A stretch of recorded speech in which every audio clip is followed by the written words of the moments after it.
Good afternoon, everyone. Keith Johnson, CPA here with your business beat for November 3rd, 2021. Well, the votes are in, or mostly in. And if you are a fan of possibly better economic activity or something lower restrictions down the road, this is going to be good news for you. As well, not as expected, but the GOP just total wipeout of the Democrats. Last night just wasn't a pretty scene. If you're a Democrat, you're not in a good mood today. Kind of like me on a Monday after a Jaguar game. I'm just not in a good mood. Anyway, the big one, of course, was Republican Glenn Youngkin in Virginia is now the new governor-elect. He beat out former Governor Terry McAuliffe, who was running to get the seat back. In Virginia, you can't have consecutive terms, so he had to sit out for 4 years. So Terry McAuliffe is out or didn't win. So what that's going to mean is that there's going to be a lot of changes apparently in education. It turns out that trying to divide the country through education and telling parents that they suck at raising their kids and that the schools should do it is not a way to get elected. So, but also not just in Virginia, we're seeing, like a too close to call race in New Jersey with the governor and Phil Murphy beating Bob Ciccarelli. Looks like it may go towards Murphy being reelected, but we'll see. But just Minneapolis, they rejected defunding the police. Throughout the country, people are finally rising up and saying, "Hey, we've had enough," and we're trying to take back our country. So I'm just hoping that that's the start of a long-term trend that we need. Is basically, if you've watched me before, I mean, I'm pretty independent. I appreciate views on both sides of the fence, but I'm moderate. But at the end of the day, I kind of want to see government, kind of stay out of the people's business. So, just the everything is good to see as far as that goes. Next is the Fed meeting. Okay, now yesterday I told you that I was the scuttlebutt was that it was going to be about 10 to 15 billion taper every month, and it is going to be 15 billion. So what that means is that they're going to start next month. This month, what they've been doing is they've been pumping $120 billion into the economy every month. And so what that means now is that starting, I think, next month, instead of 120 million, they're going to do 105 million. And then in January, it'll be 90 million, so forth, so on. So markets haven't tanked. I think they probably priced everything in, but I think it's the right call. I mean, the bottom line is, they're feeling the extra money for stimulus, but the problem is the stimulus with all the stimulus activity just blew the supply chain out of whack. There's other things involved, but basically it did that. So now inflation is going up. We're seeing empty shelves, and I can't get cat food for my chief accountant, or I can, but when I do go to the Publix nearby, the store shelves, at least for the wet food, are empty, which is okay because basically they like to lick the gravy off and that's it.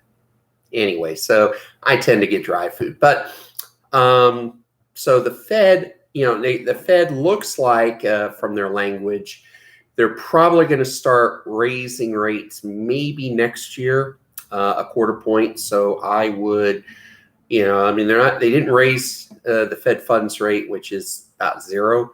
I don't see them doing it probably for, I'd say I could see maybe if inflation keeps accelerating, I could see it maybe this winter. But for the time being, they hinted at, one rate increase in 2022. So if we get that, that will be a good thing if that helps the inflation. Employment, still waiting for tomorrow's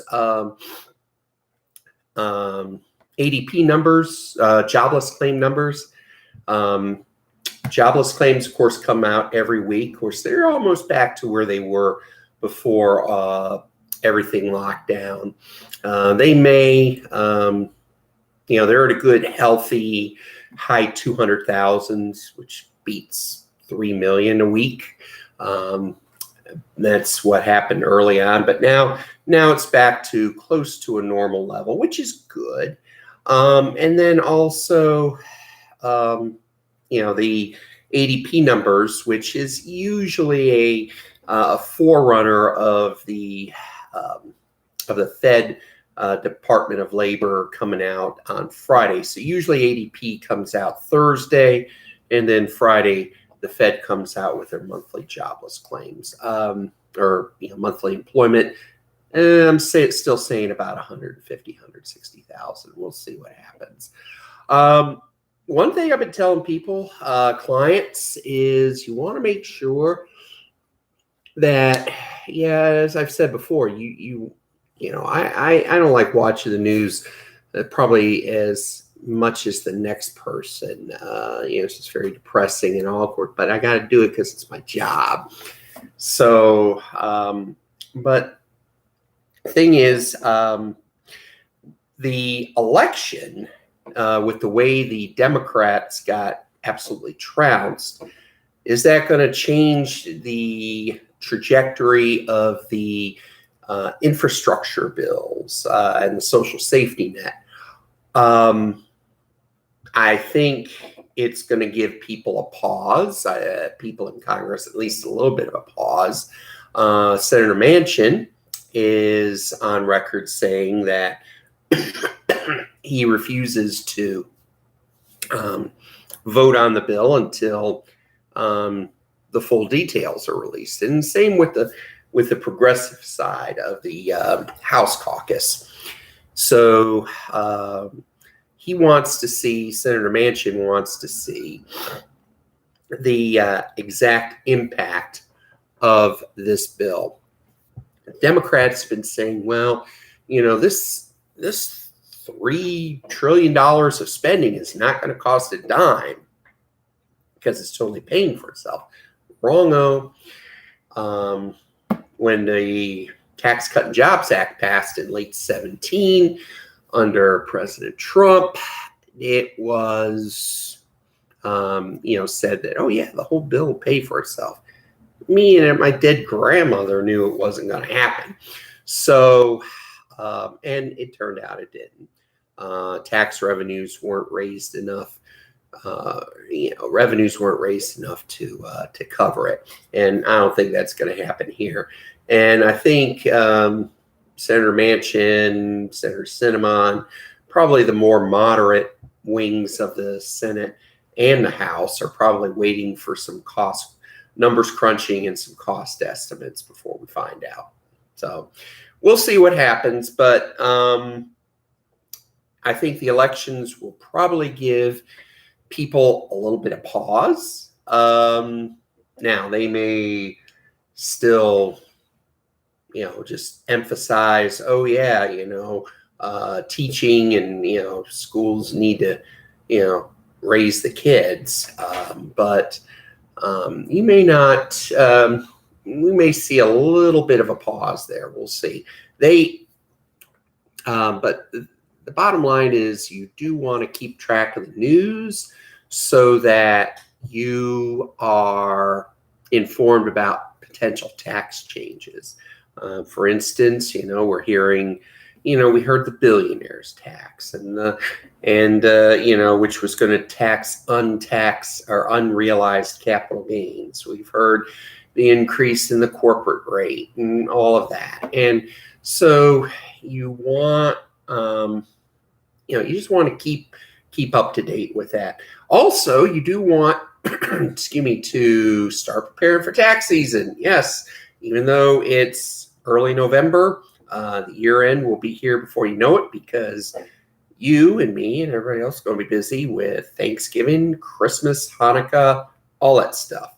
So New Year's. So yes, because as soon as January 1st ends, then we're going to be in full swing for tax season. So if you're a business owner, make sure that your records are up to date. Make sure that your filings are up to date. And if you're an individual, just make sure that you might want to talk with your tax advisor or call me or whatever, and we could do a tax estimate based on what you got and see where you're at. And then, we can do some tax planning. Maybe you can contribute to an IRA.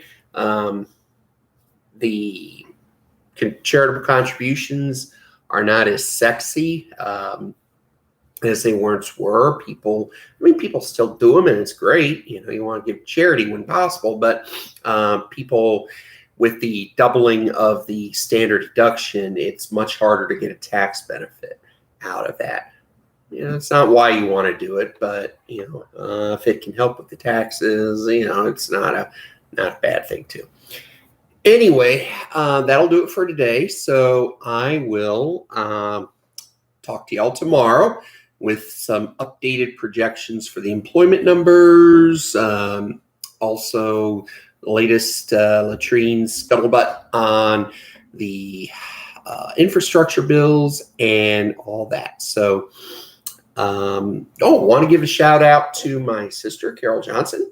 She lives in Silver Springs, Maryland, and today is her birthday. So shout out to her. Love you, Carol. And I will talk to you soon. Take care. Bye.